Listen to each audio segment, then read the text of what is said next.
मेरे पति ने मुझे सबके सामने थप्पड़ मारा, सिर्फ इसलिए क्योंकि मैंने अपनी मेहनत की कमाई से बनाई हुई एफडी तुड़वाकर अपनी माँ के ऑपरेशन के लिए पैसे दे दिए। मेरी नौकरी और पैसे को दो कौड़ी का बताया गया। वही पैसे जिनसे सालों तक घर चला, बच्चों की पढ़ाई हुई, उनकी माँ का इलाज हुआ और उनके असफल होते स्टार्टअप्स के लिए बार बार मेरे सैलरी अकाउंट से लोन लिया गया। लेकिन उस दिन सबके सामने मेरी उसी नौकरी को दो कौड़ी की कह दिया गया। 30 साल की चुप्पी, त्याग और तपस्या का यही इनाम था। उस थप्पड़ ने मुझे तोड़ा जरूर, लेकिन उसी दिन मैंने एक ऐसा फैसला लिया जिसने मेरे पति को अंदर तक हिला दिया। उन्होंने कभी सोचा भी नहीं होगा कि कभी पलटकर जवाब न देने वाली औरत का आत्मसम्मान इस तरह जाग जाएगा। मेरी इस कहानी को अंत तक जरूर सुनिए, क्योंकि ये सिर्फ मेरी नहीं, उन लाखों औरतों की कहानी है जो घर और बाहर दोनों संभालते संभालते अपना अस्तित्व खो देती हैं। शायद इस कहानी में आपको भी ये सीख मिले कि दुनिया का ख्याल रखते रखते खुद को भूल जाना त्याग नहीं, अन्याय है। क्योंकि हम भी इच्छाएं रखते हैं, आत्मसम्मान रखते हैं, जीवन में सिर्फ जिम्मेदारी ही नहीं, अधिकार भी चाहते हैं। मेरा नाम सुजाता है, उम्र 55 वर्ष, सरकारी बैंक में काम करती हूँ। ये वाक्य जब मैं किसी फॉर्म में लिखती हूँ या किसी नई पहचान वाले से कहती हूँ, तो भीतर एक सीधी सी शांत गर्व की लकीर खिंच जाती है। सरकारी कर्मचारी सुनने में कितना सधा हुआ, कितना सम्मानजनक लगता है। लेकिन सच ये है कि ये सम्मान दफ्तर के गेट तक सीमित रहता है। बैंक की चारदीवारी के भीतर मैं मैडम हूँ। लोग कुर्सी खींचकर बैठते हैं, दस्तखत के लिए इंतजार करते हैं, सलाह मांगते हैं। घर की चौखट पार करते ही वही मैं सिर्फ औरत रह जाती हूँ। एक ऐसी औरत जिसके कंधों पर जिम्मेदारियों की गठरी बंधी है, लेकिन जिसकी अपनी इच्छा, अपनी थकान, अपना आत्मसम्मान कहीं गुम हो जाता है। आज जो मैं कह रही हूँ, वो सिर्फ मेरी कहानी नहीं है। मैंने अपने जैसे अनगिनत कामकाजी चेहरों में यही थकान, यही चुप्पी, यही समझौता देखा है। हमें बचपन से सिखाया जाता है कि यही किस्मत है, और मैं भी लंबे समय तक यही मानती रही। मेरी शादी 32 साल पहले अजीत से हुई थी। वो पढ़ा लिखा, आत्मविश्वासी, सपने देखने वाला लड़का था। सब कहते थे, बहुत आगे जाएगा, अपना बिजनेस खड़ा करेगा, करोड़पति बनेगा। घर वालों को वो पसंद आया, रिश्ता तय हो गया। मुझसे औपचारिक सी सहमति ली गई। उस दौर में लड़कियों की इच्छा कोई केंद्रीय मुद्दा नहीं होती थी, बस पूछा जाता था, कोई आपत्ति तो नहीं। और मैं भी वही संस्कारी बेटी थी जिसने मुस्कुराकर नहीं कह दिया। अजीत के सपने बड़े थे, मेरा सपना छोटा और सीधा था। एक शांत, सम्मान भरी जिंदगी। मुझे चमक नहीं चाहिए थी, बस साथ चाहिए था। शादी के कुछ दिन बाद ही मेरी छुट्टियां खत्म हुईं और मैंने बैंक ज्वाइन कर लिया। पहले मैं अपने मायके में सिर्फ बाहर का काम करती थी और घर में थोड़ा हाथ बटा देती थी। अब समीकरण बदल गया था। सुबह 4 बजे उठना, पूरे घर का नाश्ता और दोपहर का खाना बनाना। सास ससुर की पसंद का अलग, अजीत के लिए अलग। सब्जी काटना, आटा गूंथना, डिब्बे तैयार करना, सब मेरे जिम्मे था। मैं चाय बनाकर थर्मस में रख देती ताकि सास को खुद उठकर ना बनानी पड़े। कभी कभी खुद नाश्ता करने का समय नहीं मिलता, बस जल्दी जल्दी तैयार होकर बैंक निकल जाती। रास्ते में लगता था जैसे शरीर चल रहा है और आत्मा पीछे कहीं रसोई में छूट गई है। बैंक में दिन अलग तरह की परीक्षा लेता था। ग्राहकों की लंबी कतारें, पैसे का हिसाब, छोटी सी गलती का डर, ऑडिट का तनाव। हर नोट गिनते समय दिमाग पूरी तरह सतर्क रहता। लोग अपनी शिकायतें, अपनी परेशानियां लेकर आते। मैं उन्हें धैर्य से सुनती। कई बार किसी बुजुर्ग ग्राहक की पासबुक अपडेट करते करते अपनी माँ याद आ जाती। लेकिन अपनी थकान पर बात करने का समय कहाँ था। शाम तक मैं सचमुच चूर हो जाती थी। घर लौटते हुए बस यही सोचती, अब थोड़ी देर बैठूंगी, एक गिलास पानी कोई पकड़ा देगा, 2 शब्द पूछ लेगा कि दिन कैसा था। घर पहुंचते ही ये कल्पना टूट जाती। दरवाजा खुलता और मुझे ही चप्पलें सीधी करनी होती, रसोई में जाकर चाय चढ़ानी होती। कोई नहीं पूछता कि मेरा दिन कैसा था। जैसे मेरी नौकरी एक शौक हो, कोई अतिरिक्त सुविधा। असली जिम्मेदारी तो घर है। मैं चुपचाप सब करती रही।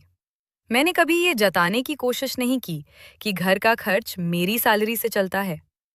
शायद भीतर डर था कि अगर मैंने ये कहा तो अजीत को चोट पहुंचेगी। वो अपने बिजनेस के सपनों में लगा रहता। कभी काम चलता, कभी घाटा हो जाता। पैसे का स्थायित्व नहीं था।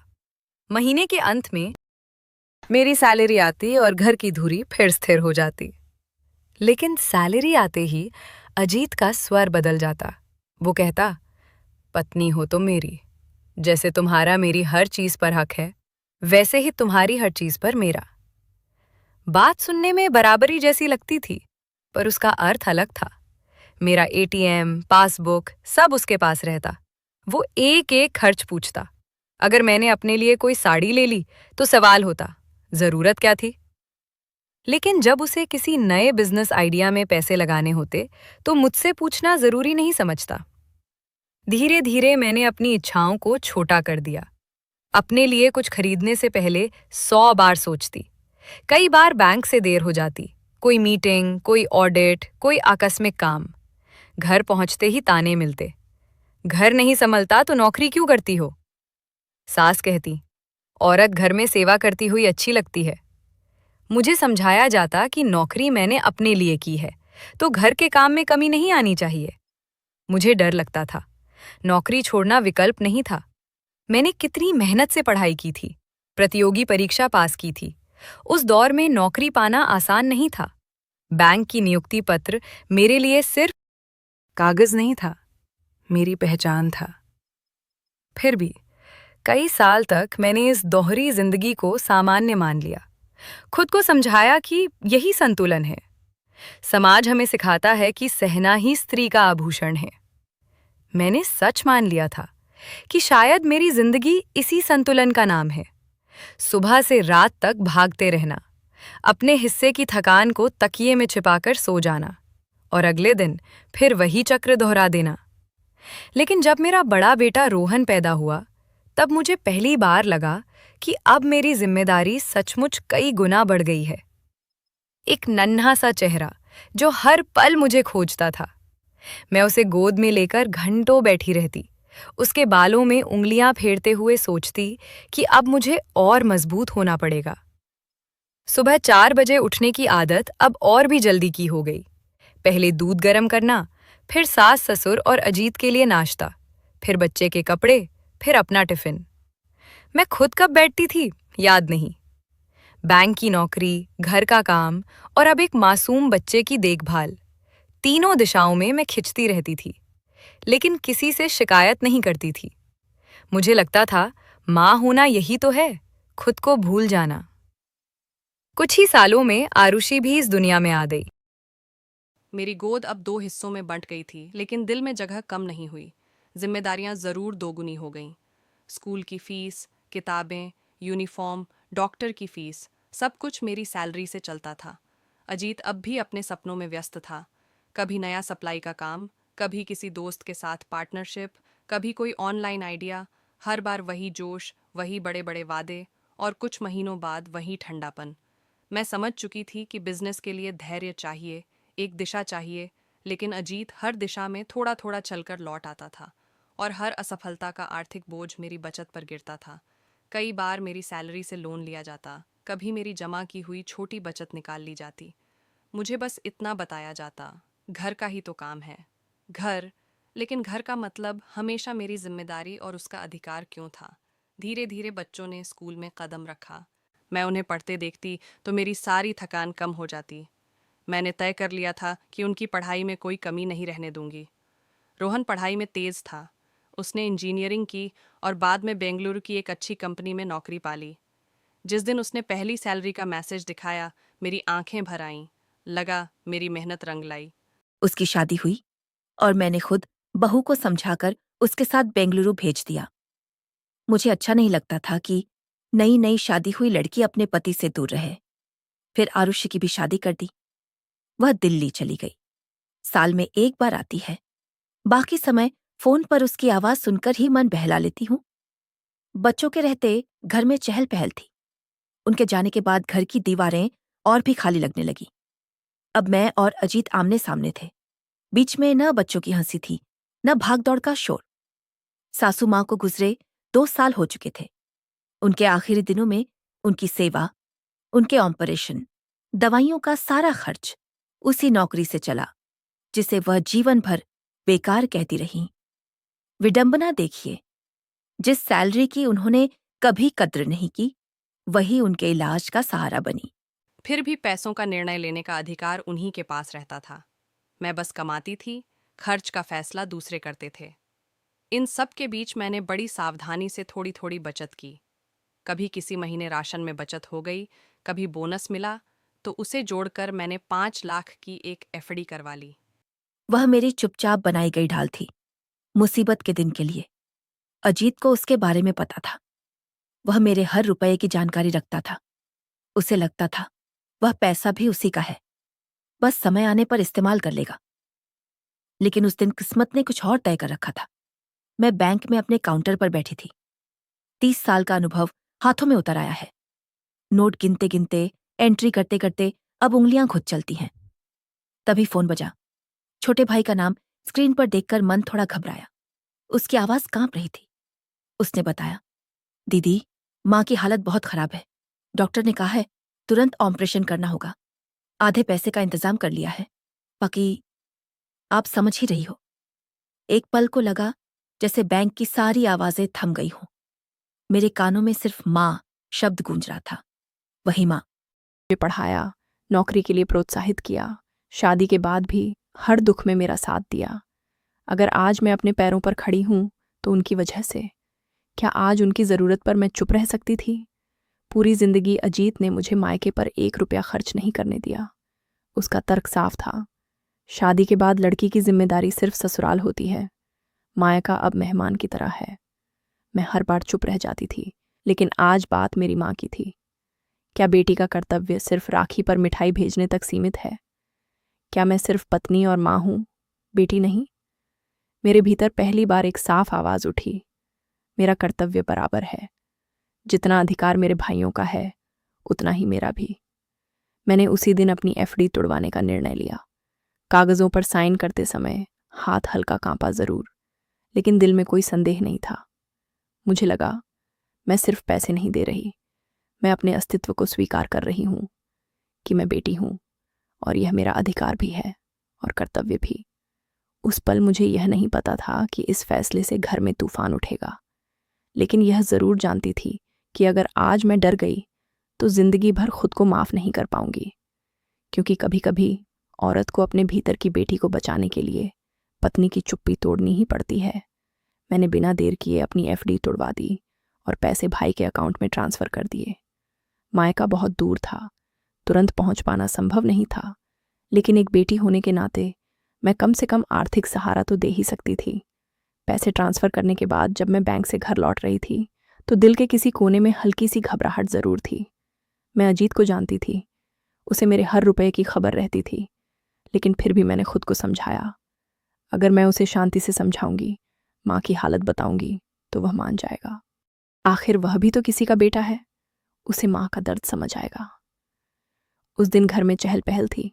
रोहन और मेरी बहू बेंगलुरु से आए हुए थे। उनकी शादी की सालगिरह थी। कुछ पड़ोसी और रिश्तेदार भी शाम को आने वाले थे। मैंने घर में कदम रखा तो सजावट चल रही थी। बहू रसोई में लगी थी। मैंने भी बिना कुछ जताए काम संभाल लिया। केक आ चुका था। कुछ पकवान बहू ने बनाए, कुछ मैंने, कुछ बाहर से मंगवाए गए। मैं सामान्य दिखने की पूरी कोशिश कर रही थी, लेकिन भीतर एक अनजाना डर था। अजीत अभी तक घर नहीं आया था। मैंने सोचा रात में सबके जाने के बाद आराम से बात करूंगी, लेकिन शायद किस्मत को यह मंजूर नहीं था। शाम करीब 8 बजे दरवाज़ा खुला। अजीत अंदर आया। उसके चेहरे पर गुस्सा साफ झलक रहा था। उसने मुझे देखते ही इशारे से पास बुलाया। उसकी आंखें लाल थीं। धीमी लेकिन दबे हुए गुस्से से भरी आवाज में पूछा, क्या तुमने एफडी तोड़वा दी? एक पल को मेरी सांस अटक गई, लेकिन मैंने खुद को संभाला। हाँ, माँ के ऑपरेशन के लिए पैसे भेजे हैं, मैंने धीरे से कहा। मैं अपनी बात पूरी भी नहीं कर पाई थी कि अचानक एक तेज आवाज गूंजी, छटाक। मेरी आंखों के आगे अंधेरा छा गया, गाल जलने लगा।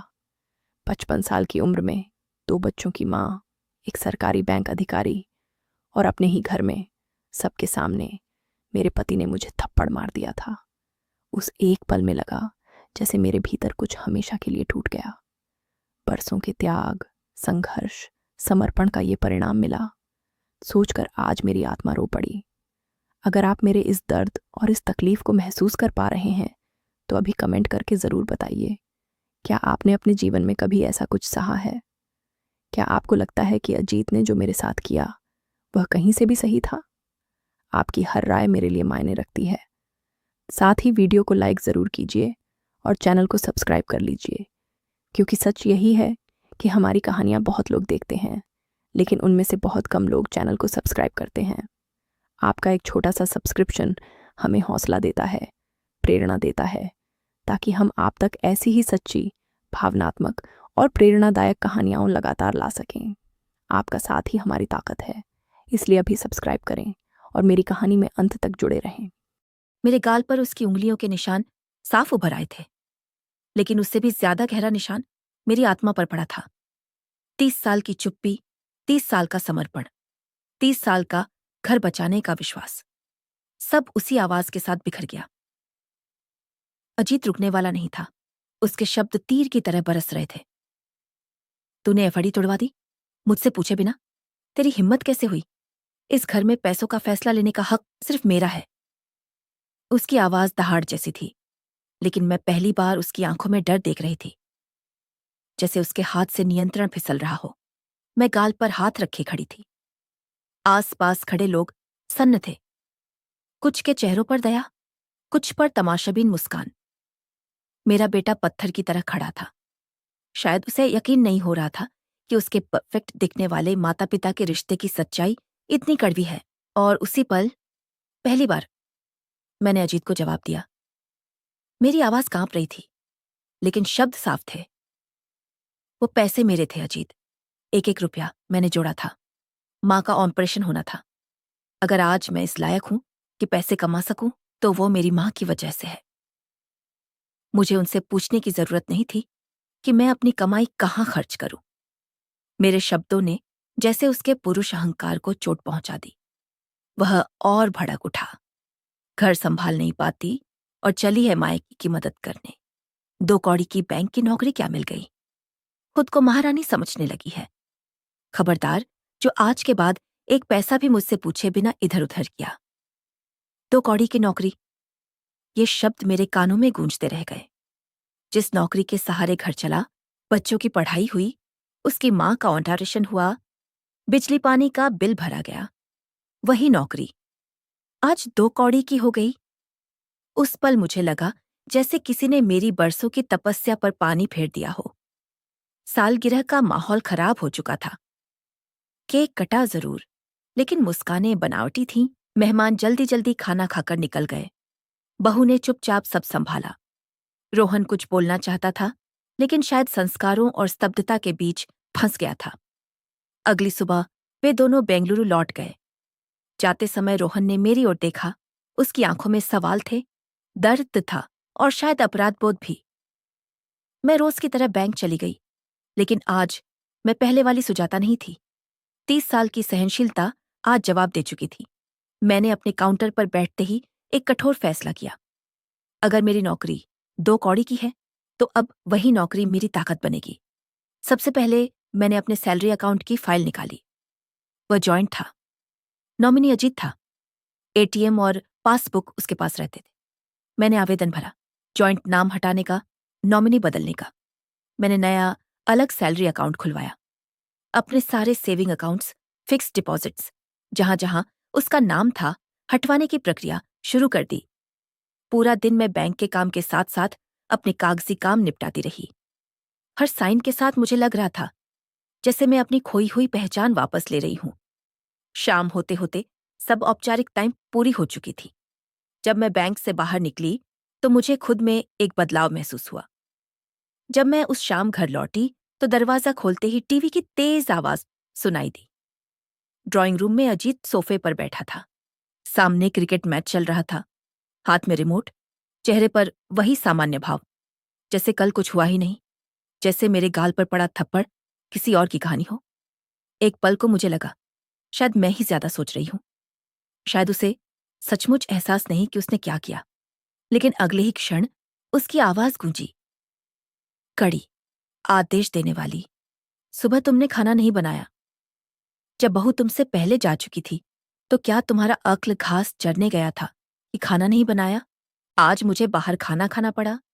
तुम्हें पता है ना, मैं बाहर का खाना नहीं खाता। अब क्या ये भी तुम्हें सिखाना पड़ेगा? बूढ़ी हो गई हो, लेकिन अक्ल नहीं आई। उसके शब्दों में शिकायत कम, हक ज्यादा था।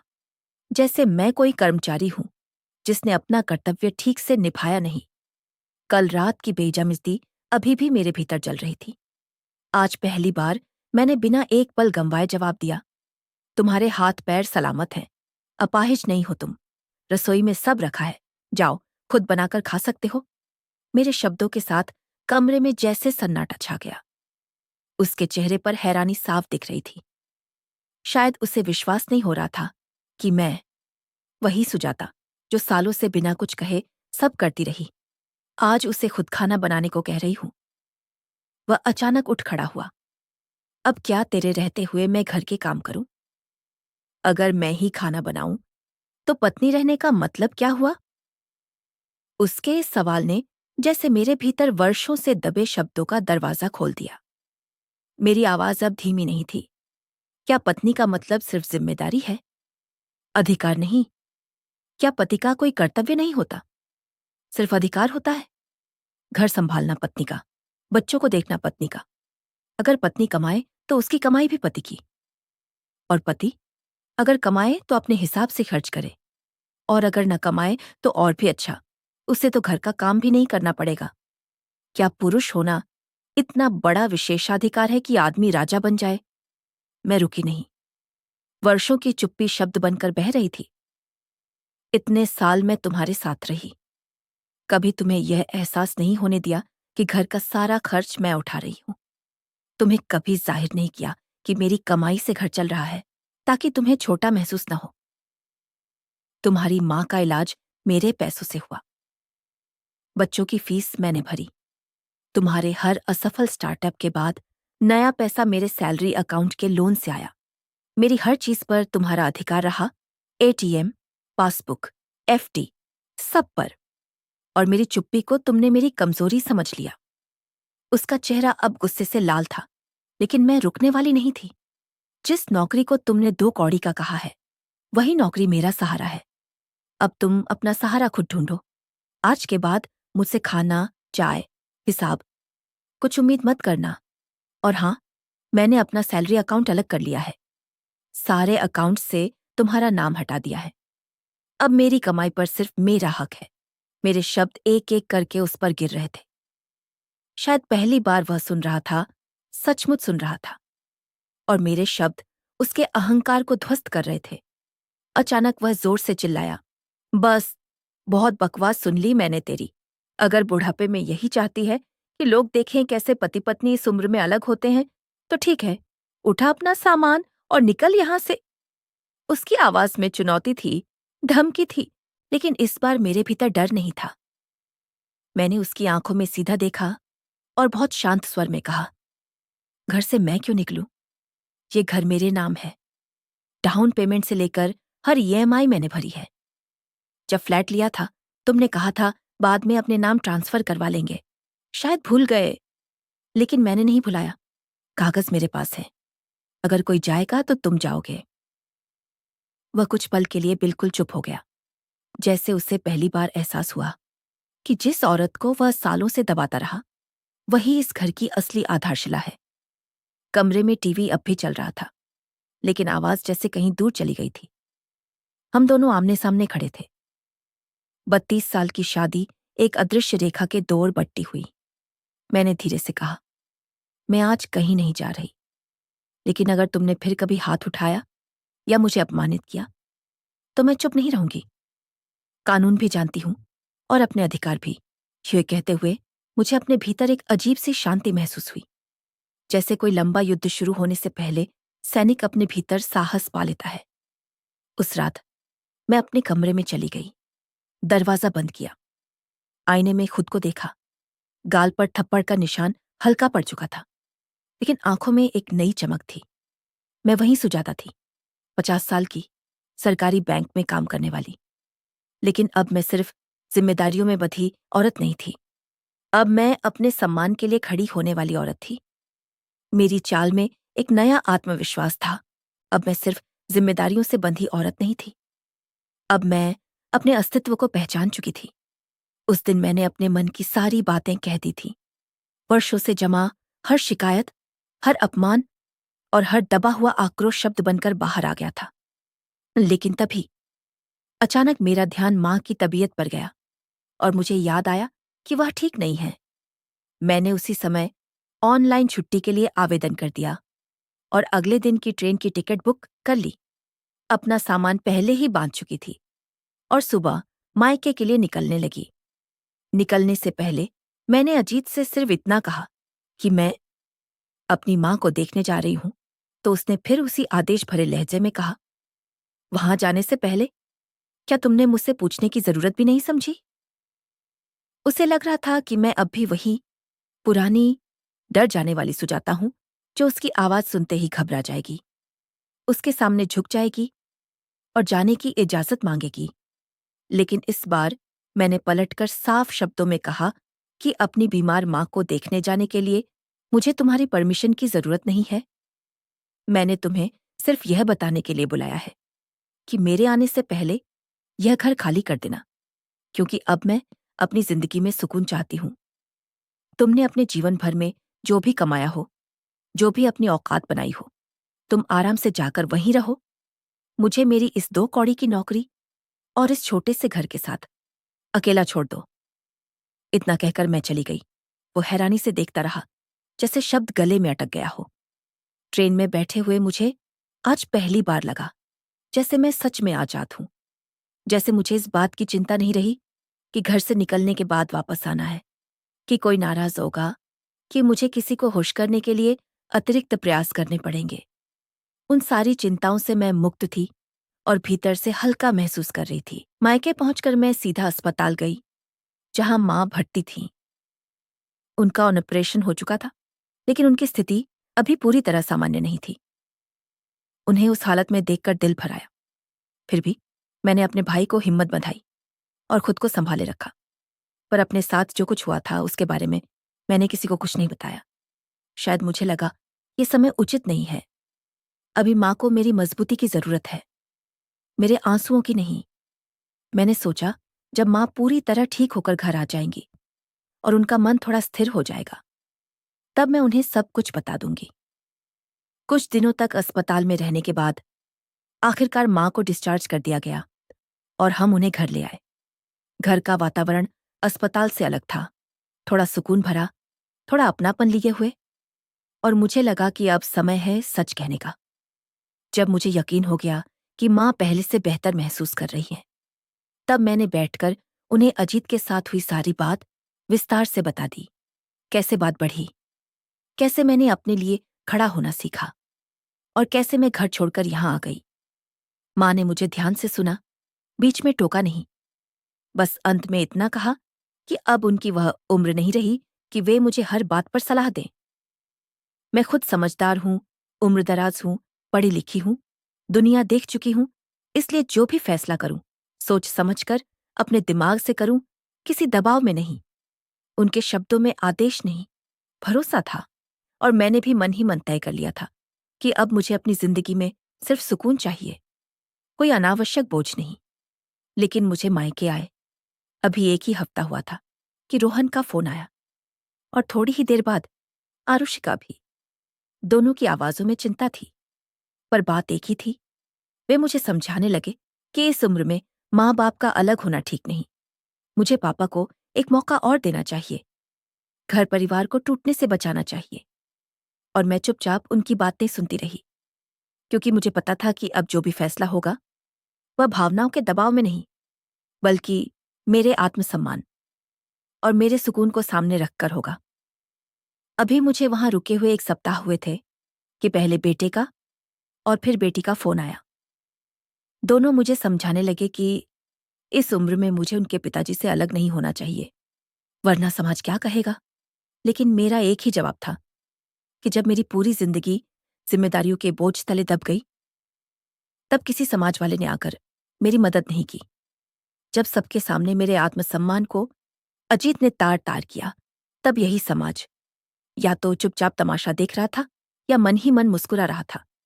इसलिए अब मुझे इस समाज की कोई चिंता नहीं है। लगभग 4 दिन बाद अजीत का फोन आया। इस बार उसकी आवाज में आदेश या अहंकार नहीं, बल्कि विनय थी। उसने कहा कि वह मानता है उससे गलती हो गई। मैंने पूरी जिंदगी उसका साथ दिया, हर कदम पर उसका साथ निभाया, लेकिन अब उम्र के इस पड़ाव पर मैं उसे इस तरह छोड़कर मत जाऊं। उसने वादा किया कि आगे से वह मुझे शिकायत का एक भी मौका नहीं देगा। लेकिन मुझे उसकी बातें बनावटी लगी, जैसे उसे सिर्फ अपना अधिकार छिन जाने का डर हो। इसलिए मैंने साफ मना कर दिया। 2 दिन बाद अजीत खुद आया। उसने घुटनों पर बैठकर मुझसे माफी मांगी और वादा किया कि अब से वह मेरे सम्मान का ख्याल रखेगा, मुझे अपनी जिंदगी में किसी भी तरह का बंधन नहीं देगा। मैंने काफी सोचा, माँ और भाई ने समझाया, बच्चों ने भी कहा कि मुझे एक मौका और देना चाहिए, और मन के किसी कोने में बची हुई रिश्ते की डोर को थामे मैंने हाँ कर दी। मैं वापस उसी घर में आई जहां से मैंने अजीत को निकल जाने के लिए कहा था। लेकिन अब सब कुछ पहले जैसा नहीं था। अब मैं अजीत से डरी सहमी रहने वाली औरत नहीं थी, बल्कि अपना हक और अपना अधिकार पहचानने वाली महिला थी। और अजीत में भी बदलाव साफ दिखाई दे रहा था। वह समझ चुका था कि अब वह मुझे दबाकर अपनी इच्छाओं की पूर्ति नहीं कर सकता, जिम्मेदारी के नाम पर मेरे ऊपर बोझ नहीं डाल सकता। अब मैं अपने पैसों की मालिक थी। मुझे अपनी सैलरी कहाँ खर्च करनी है या मुझे उसे बताने की जरूरत नहीं थी, और न ही उसकी हिम्मत थी कि वह मेरे ही पैसों का हिसाब मांगे। जिंदगी पहले से आसान और बेहतर हो गई थी। हाँ, यह अफसोस जरूर है कि जो कदम मैंने इतने साल बाद उठाए, अगर वही कदम शादी के शुरुआती समय में उठा लिए होते तो शायद सब कुछ बहुत पहले ही ठीक हो जाता। मैंने अपनी जिंदगी के अनमोल साल सिर्फ सबको खुश करने में बिता दिए। इसका दुख रहेगा, लेकिन संतोष इस बात का है कि जीवन के आखिरी पड़ाव में ही सही मैंने खुद को पहचाना, खुद को सम्मान दिया, और अब कम से कम यह अंतिम सफर सुकून और आत्मसम्मान के साथ बीतेगा। तो दोस्तों, अब आप ही बताइए, क्या मेरा यह फैसला सही था? क्या अजीत को एक और मौका देकर मैंने सही किया, या फिर मुझे अपनी जिंदगी के इस आखिरी पड़ाव पर अपनी अलग दुनिया बना लेनी चाहिए थी? अपने विचार हमें कमेंट में लिखकर जरूर बताइए। मैं आप सबके हर एक कमेंट को पढ़ती हूँ, क्योंकि आपकी राय मेरे लिए बहुत मायने रखती है। इस वीडियो को ज्यादा से ज्यादा लोगों तक शेयर कीजिए।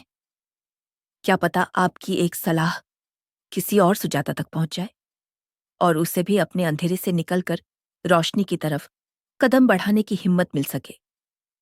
चैनल को सब्सक्राइब करना बिल्कुल मत भूलिएगा, क्योंकि आपका साथ ही हमारी ताकत है। और जाते जाते कमेंट में अपने शहर का नाम जरूर लिखिए। मुझे यह देखकर सच में बहुत खुशी होती है कि हमारी कहानी दुनिया के किस किस कोने तक पहुंच रही है। राधे राधे।